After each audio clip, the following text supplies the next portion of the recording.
Welcome, everyone. Have you ever looked at an exam question and just thought it was designed to trick you? Well, today we're going to pull back the curtain on a classic genetics question from an AQA GCSE Biology paper. We are going to use the official mark scheme as our guide to figure out exactly what examiners are looking for so you can walk into that exam feeling totally prepared. So, here's our roadmap for this explainer.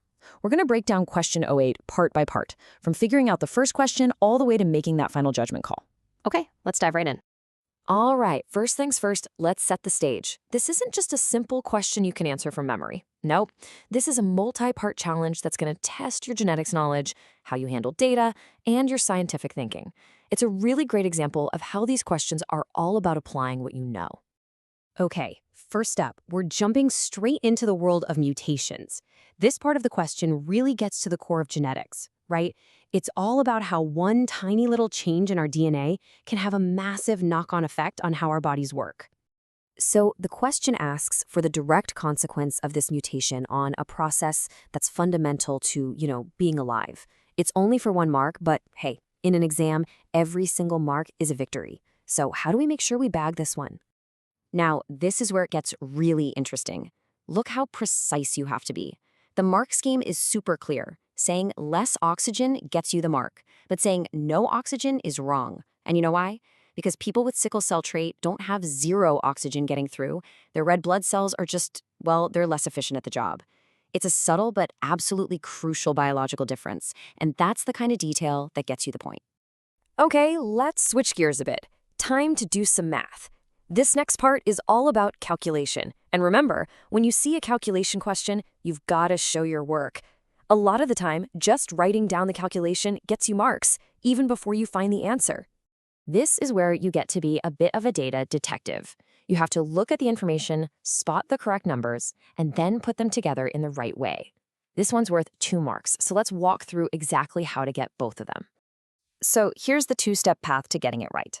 First, you get 1 mark just for setting up the calculation correctly. In this case, that's 4 divided by 17.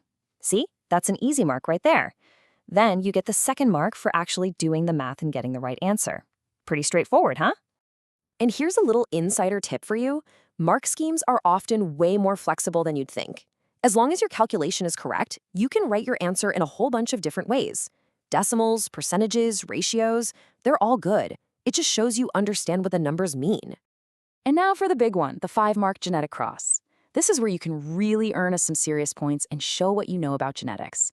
The key here, for sure, is having a clear step-by-step method. The tool we need for this job is the famous Punnett square.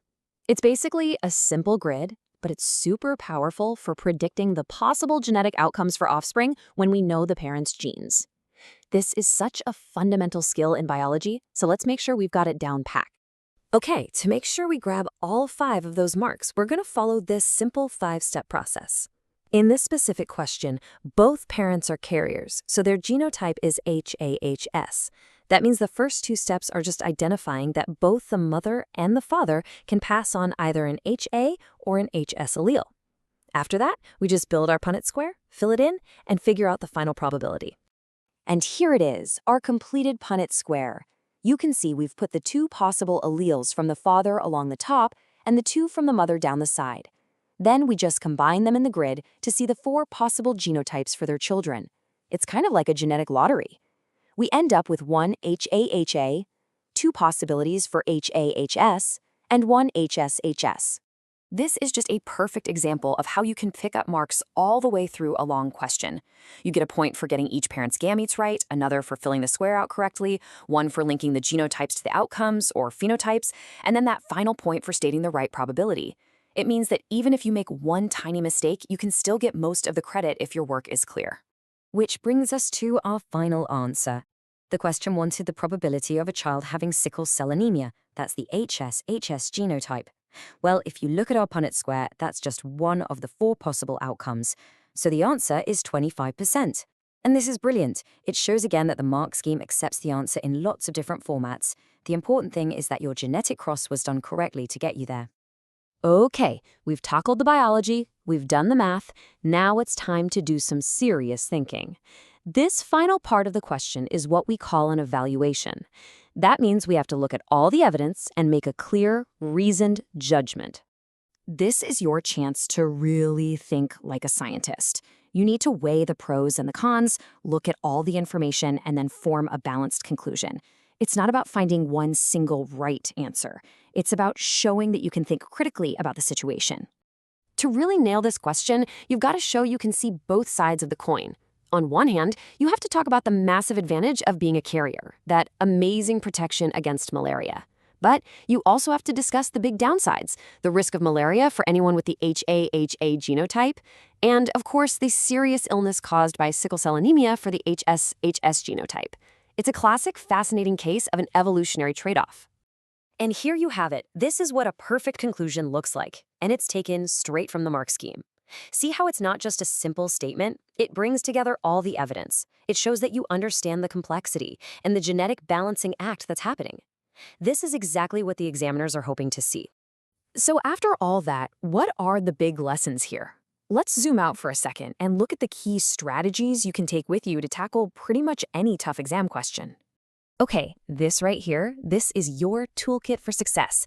Be precise, use the right scientific words, always show you're working, break big problems into smaller steps, argue both for and against when asked to evaluate, and please, read the extra information in the mark schemes. It gives you a peek inside the examiner's head. If you can master these things, you are definitely on the right track.